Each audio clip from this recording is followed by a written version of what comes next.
여러분 안녕하십니까? CJB 뉴스입니다. 청주시가 청주병원을 상대로 한 명도 소송 항소심 역시 승소했습니다. 하지만 당장 청주병원의 토지와 건물에 대해 강제 집행을 할 수도 없고 본관 존치 여부도 변수로 남아 있습니다. 안정은 기자가 취재했습니다. 청주시는 신청사 건립을 위해 3년 전 청주병원에 토지 수용 보상금 178억 원을 지급했습니다.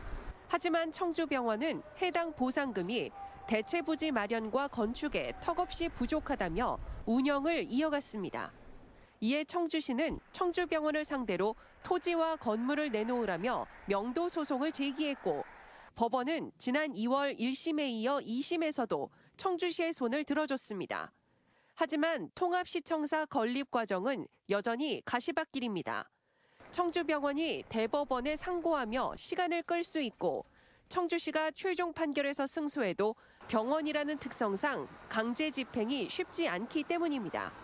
일단 청주시는 할 수 있는 모든 법적 수단을 강구하겠다는 입장입니다. 대법원 상고라든가 많이 이에 불응해가지고 병원에 계속 남아있게 된다면은 물리적으로다가 강제 집행이라든가 이런 관련된 법적 조치를 옛 시청사 철거 여부 또한 신속히 매듭을 지어야 할 필요성이 있습니다. 임시청사 임대료로 지출하는 돈만 매달 약 1억 7천만 원으로 착공이 늦어지면 늦어질수록 안 써도 되는 비용이 늘어나기 때문입니다. 시민들이 납득할 만한 당위성을 가지고 최대한 시간적, 행정적, 세금의 낭비 없이 시에서 시민들을 안심시켜주고 비전을 제시해야 되는 단계라고 봅니다. 당초 지난달로 예정돼 있던 통합시청사 착공이 할 일 없이 늦어지면서 오는 2025년 준공은 이미 현실적으로 어렵다는 관측이 나오고 있습니다.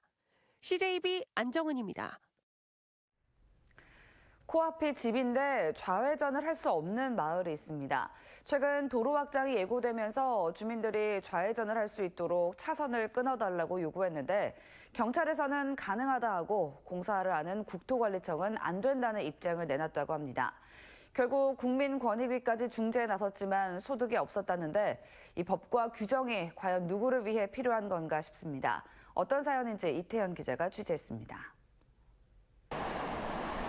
청주시 남일면의 한 마을, 40년째 좌회전이 허용되지 않아 이 마을로 들어가려면 다음 교차로에서 유턴을 해야 합니다. 최근 도로 확장 공사가 예정되자 주민들은 좌회전이 가능하도록 해달라는 민원을 냈습니다. 여기 확장 공사를 한다고 하니까 여지껏 참았거든요. 이런 기회 안 하면은 할 기회가 없잖아요. 굉장히 위험한데.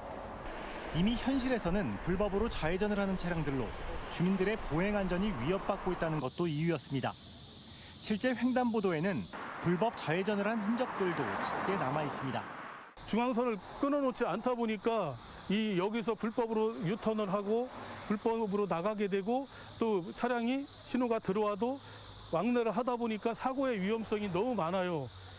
주민들 요구에 경찰은 교통안전에 문제가 없다며 별도 심의 절차 없이 좌회전 차선을 끊을 수 있다는 판단을 내놨습니다. 그런데 공사 발주 기관인 대전지방국토관리청은 법에서 정한 교차로 간격을 이유로 안 된다는 입장을 내놨습니다. 교차로와의 법적 간격 기준이 210m인데 새로운 교차로까지의 거리는 10m 정도 모자른다는 것입니다. 10m 때문에 벌어진 경찰과 국토관리청의 다른 해석에 국민권익위까지 중재에 나섰지만 해법은 나오지 않았고 주민들은 단체 행동을 예고했습니다. CJB 이태현입니다. 응급의료 전용 헬기인 닥터 헬기 도입이 전국적으로 확대되며 충북도 도입을 검토 중인데요. 섬이 없고 교통체증도 덜한 충북에 과연 야간 비행도 불가능하고 이착륙에 제약이 있는 닥터 헬기가 필요할지 면밀한 검토가 필요해 보입니다. 진기용 기자입니다. 의료 장비와 응급의학 전문의, 간호사 등 전문 의료 인력이 투입되는 응급의료 전용 헬기인 닥터 헬기. 전남과 인천, 강원과 경북, 충남, 전북, 경기 등에서 총 7대가 운항 중으로 제주에 8번째로 배치될 예정입니다. 윤석열 대통령은 대선 과정에서 이를 전국으로 확대하겠다는 공약도 내놨습니다. 하지만 충북에 닥터 헬기가 배치된다면 얼마나 효용과 경제성이 있을까는 의문입니다. 충북은 섬과 달리 육로 이송이 안 되는 곳이 거의 없기 때문입니다. 의료계가 도입에 신중할 필요가 있다는 목소리를 내는 이유입니다. 80% 이상은 1차 의료기관에서 환자를 처치하고 나서 중증으로 판단이 돼서 항공 이송을 요청하는 경우이기 때문에 이게 지리적인 어떤 이송 시간을 효율적으로 단축시킬 수 있는 경우가 아니라면 예산과 인력의 낭비가 될 수도 있는. 또 닥터 헬기는 야간 비행이 불가능하고 비나 강풍 등 기상 상황에 따라 이착륙에 제한이 많습니다. 차라리 야간에도 운항 가능하고 전천 후 사용이 용이한 소방 헬기를 늘리는 게 합리적이라는 겁니다. 실제 밤에 응급 환자가 생겼다거나 이런 데 출동도 안 되고요. 환자가 발생한 사고 현장에 가는 것은 아니기 때문에 그런 데는 소방 헬기가 또 가야 되는데 닥터 헬기는 그런 데는 또 무용지물이 되죠. 현재 충북의 소방 헬기는 단 한 대뿐입니다. 한정된 예산에서 과연 어떤 기능의 헬기를 도입하는 게 효율적인가 미리 고민할 필요가 있습니다. CJB 진기훈입니다. 절기는 못 속인다고 처서를 지나며 찜통더위는 한풀 꺾였습니다. 올여름 충북은 폭염과 폭우로 인해 산사태와 침수, 또 농작물 피해로 몸살을 앓았는데요. 다가올 가을 날씨는 어떨까요? 장원석 기자가 알아봤습니다. 300mm가 넘는 집중호우에 아파트와 상가는 침수와 복구를 반복했습니다. 시간당 70mm의 폭우로 산 중턱이 무너져 고속도로를 달리던 차량의 운전자 등 2명이 크게 다쳤습니다. 잦은 비와 폭염에 농작물은 작황부진을 면치 못했습니다. 올 여름을 괴롭혔던 폭염과 폭우로 인해 앞으로 이어질 가을 날씨에 대한 관심이 높아지고 있습니다. 일단 이번 가을에도 기상이변은 계속될 전망입니다. 평년보다 기온이 높을 확률이 9월에는 50%, 10월에는 40%에 달합니다. 그나마 11월 기온이 평년과 비슷할 확률이 제일 높습니다. 9월 강수량은 평년보다 많을 확률이 40%나 되고 10월에는 평년과 비슷할 확률이 50%지만 많을 확률도 30%입니다.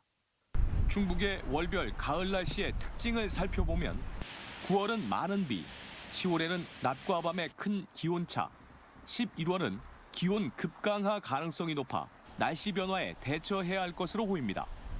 9월에는 북태평양 고기압과 이동성 고기압의 영향을 받겠으나 발달한 저기압 영향으로 많은 비가 내릴 때가 있겠습니다. 10월과 11월은 이동성 고기압의 영향을 주로 받아 강수량은 평년과 비슷하거나 적을 것으로 예상됩니다. 청주 기상지청은 세계적 기상이변으로 기후 변화가 잦아지면서 올가을 날씨 예보와 기상특보에 각별한 관심을 기울여줄 것을 당부했습니다. CJB 장원석입니다.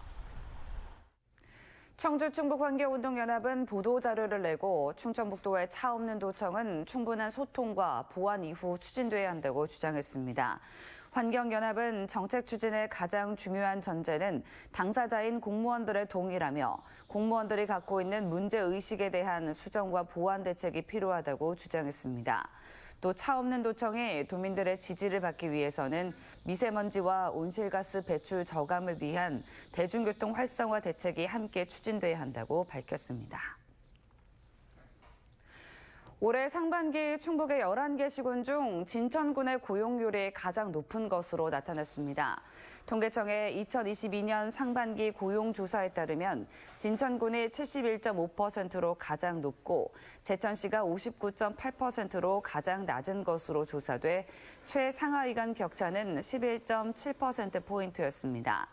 30세 미만 취업자 비중은 청주가 16.6%로 가장 높고 단양이 5%로 가장 낮았습니다. 코로나19 여파로 중단됐던 충북도민체육대회가 3년 만에 오늘 옥천 공설운동장에서 개막합니다. 오늘 개회식은 오후 5시 30분 사전 공연을 시작으로 주제 공연 옥천생애와 300대의 드론이 하늘을 수놓은 아트쇼가 펼쳐지고 이어서 축하 공연에는 가수 송가인과 박군 등이 출연합니다. 오는 27일까지 3일간 열리는 도민체전에는 11개 시군에서 선수와 임원 4,855명이 참가합니다.